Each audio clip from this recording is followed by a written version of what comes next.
Hello, it's Philosopher on Couch, here with part 2 of The Prince by Niccolo Machiavelli,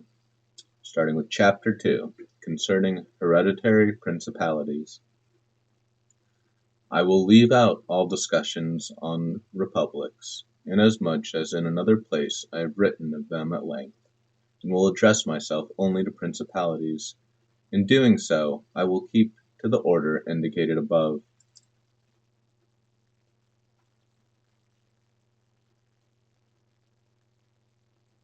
And discuss how principalities are to be ruled and preserved. I say at once, there are fewer difficulties in holding hereditary states, and those long accustomed to the family of their prince, than new ones. For it is sufficient only not to transgress the customs of his ancestors, and to deal prudently with circumstances as they arise, for a prince of average powers to maintain himself in his state, unless he be deprived of it by some extraordinary and excessive force. And if he should be so deprived of it, whenever anything sinister happens to the usurper, he will regain it. We have in Italy, for example, the Duke of Ferrara, who could not have withstood the attacks of the Venetians in 84, nor those of Pope Julius in 10, unless he had been long established in his dominions,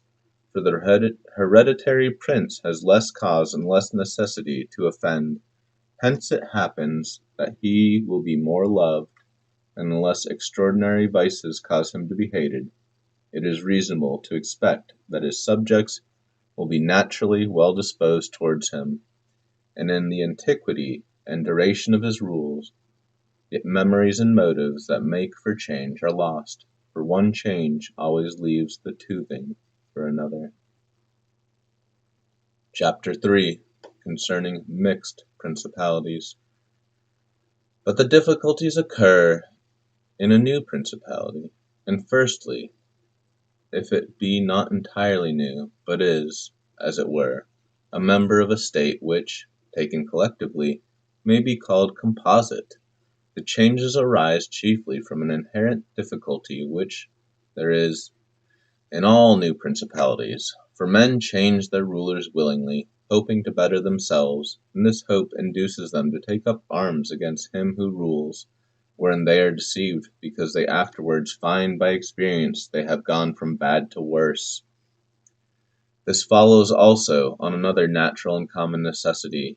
which always causes a new prince to burden those who have submitted to him with his soldiery and with infinite other hardships which he must put upon his new acquisition.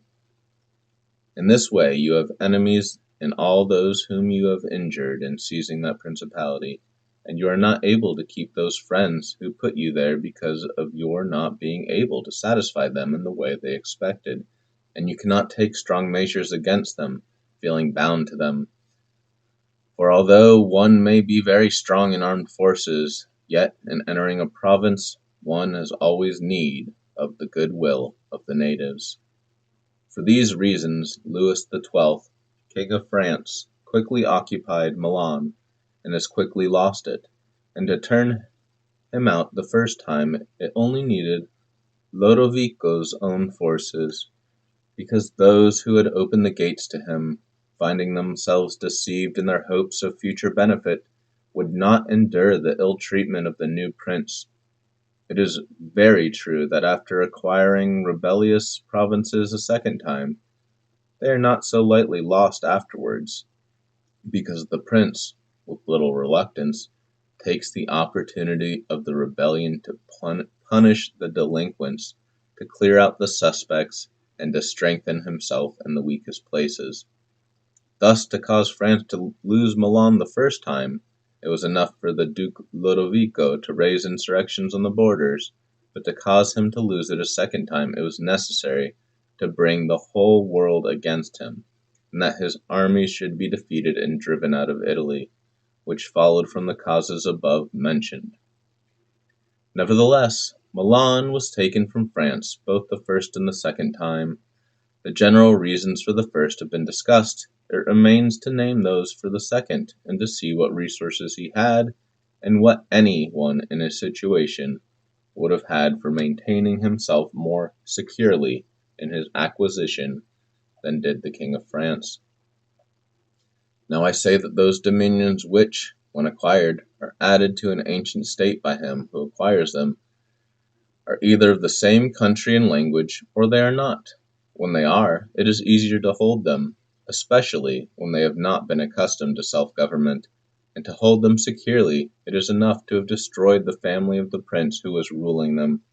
because the two peoples, preserving in other things the old conditions, and not being unlike in customs, will live quietly together, as one is seen in Brittany,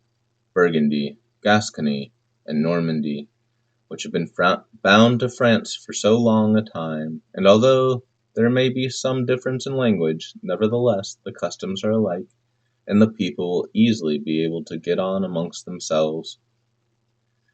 He who has annexed them, if he wishes to hold them, has only to bear in mind two considerations: the one, that the family of their former lord is extinguished; the other, that neither their laws nor their taxes are altered, so that in a very short time they will become entirely one body with the old principality.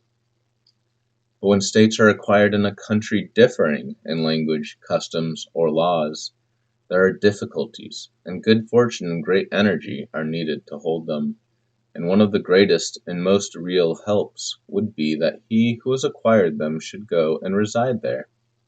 This would make his position more secure and durable, as it made that of the Turk in Greece, who, notwithstanding all the other measures taken by him for holding that state, if he had not settled there, would not have been able to keep it, because if one is on the spot, disorders are seen as they spring up, and one can quickly remedy them; but if one is not at hand, they are heard of only when they are great, and then one can no longer remedy them.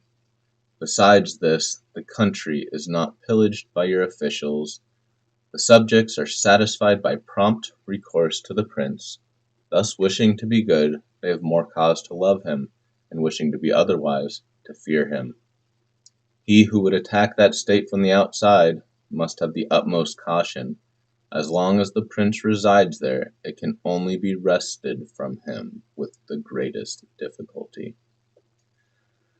The other and better course is to send colonies to one or two places which may be as keys to the state, for it is necessary neither to do this or else to keep there a great number of cavalry and infantry. A prince does not spend much on colonies, for with little or no expense he can send them out and keep them there, and he offends a minority only of the citizens, from whom he takes lands and houses to give them to the new inhabitants, and those whom he offends, remaining poor and scattered, are never able to injure him, whilst the rest, being uninjured, are easily kept quiet, and at the same time are anxious not to err, for fear it should happen to them as it has to those who had been despoiled. In conclusion, I say that these colonies are not costly, they are more faithful, they injure less, and the injured, as has been said, being poor and scattered, cannot hurt. Upon this one has to remark that men ought either to be well treated or crushed, because they can avenge themselves of lighter injuries; of more serious ones they cannot. Therefore the injury that is to be done to a man ought to be of such a kind that one does not stand in fear of revenge. But in maintaining armed men there in place of colonies, one spends much more, having to consume on the garrison all the income from the state, so that the acquisition turns into a loss, and many more are exasperated, because the whole state is injured.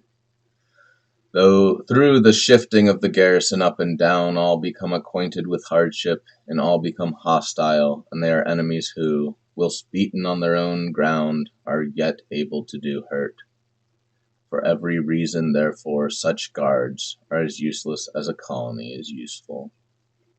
Again, the prince who holds a country differing in the above respects ought to make himself the head and defender of his less powerful neighbors, and to weaken the more powerful amongst them, taking care that no foreigner as powerful as himself shall, by any accident, get a footing there, for it will always happen that such a one will be introduced by those who are discontented, either through excess of ambition or through fear, as one has already seen. The Romans were brought into Greece by the Aetolians, and in every other country where they obtained a footing they were brought in by the inhabitants, and the usual course of affairs is that, as soon as a powerful foreigner enters a country, all the subject states are drawn to him, moved by the hatred which they feel against the ruling power, so that, in respect to those subject states, he has not to take any trouble to gain them over to himself, for the whole of them quickly rally to the state which he has acquired there. He has only to take care that they do not get hold of too much power and too much authority, and then with his own forces, and with their good will, he can easily keep down the more powerful of them, so as to remain entirely master in the country. And he who does not properly manage this business will soon lose what he has acquired, and whilst he does hold it, he will have endless difficulties and troubles. The Romans, in the countries which they annexed, observed closely these measures.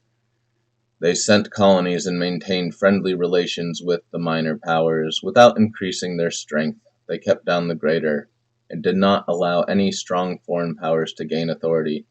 Greece appears to me sufficient for an example. The Achaeans and Aetolians were kept friendly by them. The kingdom of Macedonia was humbled. Antiochus was driven out, yet the merits of the Achaeans and Aetolians never secured for them permission to increase their power, nor did the persuasions of Philip ever induce the Romans to be his friends without first humbling him. Nor did the influence of Antiochus make them agree that he should retain any lordship over the country, because the Romans did in these instances what all prudent princes ought to do, who have to regard not only present troubles but also future ones, and for which they must prepare with every energy, because, when foreseen, it is easy to remedy them. But if you wait until they approach, the medicine is no longer in time, because the malady has become incurable.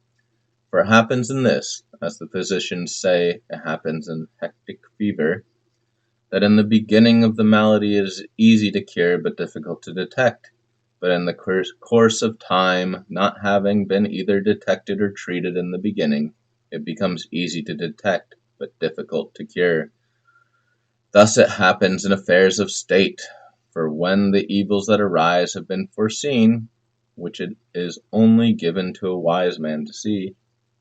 they can be quickly redressed. But when, through not having been foreseen, they have been permitted to grow in a way that every one can see them, there is no longer a remedy. Therefore the Romans, foreseeing troubles, dealt with them at once, and even to avoid a war, would not let them come to a head, for they knew that war is not to be avoided, but is only to be put off to the advantage of others. Moreover, they wished to fight with Philip and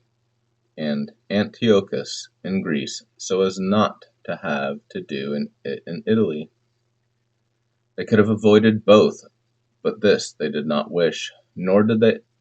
that ever please them which is forever in the mouth of the wise ones of our time.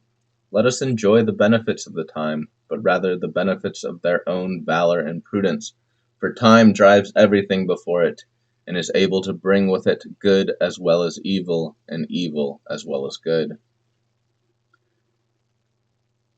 But let us turn to France, and inquire whether she has done any of the things mentioned. I will speak of Louis, and not of Charles, as the one whose conduct is the better to be observed. He, having held possession of Italy for the longest period, and you will see that he has done the opposite to those things which ought to be done to retain a state composed of diverse elements. King Louis was brought into Italy by the ambition of the Venetians, who desired to obtain half the state of Lombardy by his intervention. I will not blame the course taken by the king, because, wishing to get a foothold in Italy and having no friends there, seeing rather that every door was shut to him owing to the conduct of Charles, he was forced to accept those friendships which he could get, and he would have succeeded very quickly in his design if in other matters he had not made some mistakes. The king, however, having acquired Lombardy, regained at once the authority which Charles had lost. Genoa yielded. The Florentines became his friends. The Marquess of Mantua, the Duke of Ferrara, the Bentivogli, my Lady Forlì, the Lords Faenza, of Pesaro, of Rimini, of Camerino, of Piombino, the Lucchese, the Pisans, the Sienese, everybody made advances to him to become his friend. Then could the Venetians realize the rashness of the course taken by them, which, in order that they might secure 2 towns in Lombardy, had made the king master of 2/3 of Italy. Let anyone now consider with what little difficulty the king could have maintained his position in Italy, had he observed the rules above laid down, and kept all his friends secure and protected. For although they were numerous, they were both weak and timid, some afraid of the church, some of the Venetians, and thus they would always have been forced to stand in with him, and by their means he could have easily made himself secure against those who remained powerful. But he was no sooner in Milan than he did the contrary by assisting Pope Alexander to occupy the Romana. It never occurred to him that by this action he was weakening himself, depriving himself of friends and of those who had thrown themselves into his lap, whilst he aggrandized the Church by adding much temporal power to the spiritual,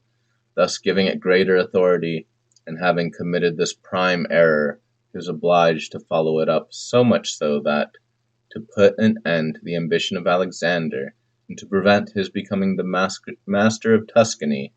he was forced to come into Italy. And as if it were not enough to aggrandize the church and deprived himself of friends, he, wishing to have the kingdom of Naples, divided it with the king of Spain, and where he was the prime arbiter in Italy, he takes an associate, so that the ambitious of that country and the malcontents of his own should have somewhere to shelter, and whereas he could have left in the kingdom his own pensioner as king, he drove him out, to put one there who was able to drive him, Louis, out in turn. The wish to acquire is in truth very natural and common, and men always do so when they can, and for this they will be praised, not blamed. But when they cannot do so, yet wish to do so by any means, then there is folly and blame. Therefore, if France could have attacked Naples with her own forces, she ought to have done so. If she could not, then she ought not to have divided it. And if the partition which she made with the Venetians in Lombardy was justified by the excuse that by it she got a foothold in Italy, this other partition merited blame, for it had not the excuse of that necessity. Therefore, Louis made these 5 errors. He destroyed the minor powers. He increased the strength of one of the greater powers in Italy. He brought in a foreign power. He did not settle in the country. He did not send colonies. Which errors, had he lived, were not enough to injure him, had he not made a 6th by taking away their dominions from the Venetians, because had he not aggrandized the church, nor brought Spain into Italy, it would have been very reasonable and necessary to humble them, but having first taken these steps, he ought never to have consented to their ruin, for they, being powerful, would always have kept off others from designs on Lombardy, to which the Venetians would have never have consented except to become masters themselves there. Also because the others would not wish to take Lombardy from France in order to give it to the Venetians, and to run counter to both they would not have had the courage. And if any one should say, King Louis yielded the Romagna to Alexander and the kingdom to Spain to avoid war, I answer for the reasons given above that a blunder ought never to be perpetuated to avoid war, because it is not to be avoided, but is only deferred to your disadvantage. And if another should allege the pledge which the king had given to the Pope, that he would assist him in the enterprise in exchange for the dissolution of his marriage and for the cap to Rouen, to that I reply what I shall write later on concerning the faith of princes and how it ought to be kept. Thus King Louis lost Lombardy by not having followed any of the conditions observed by those who have taken possession of countries and wish to retain them. Nor is there any miracle in this, but much that is reasonable and quite natural. And on these matters I spoke at Nantes with Rouen, when Valentino of Cesarea Borgia, the son of Pope Alexander, was usually called, occupied the Romana, and on Cardinal Rouen observing to me that the Italians did not understand war, I replied to him that the French did not understand statecraft, meaning that otherwise they would not have allowed the Church to reach such greatness. And in fact, it has been seen that the greatness of the Church and of Spain and Italy has been caused by France, and her ruin may be attributed to them. From this a general rule is drawn which never or rarely fails, that he who is the cause of another becoming powerful is ruined, because that predominancy has been brought about either by astuteness or else by force, and both are distrusted by him who has been raised to power. And we will start off next time with Chapter 4. Thank you so much for tuning in to Philosopher on Couch reading, and Nicolo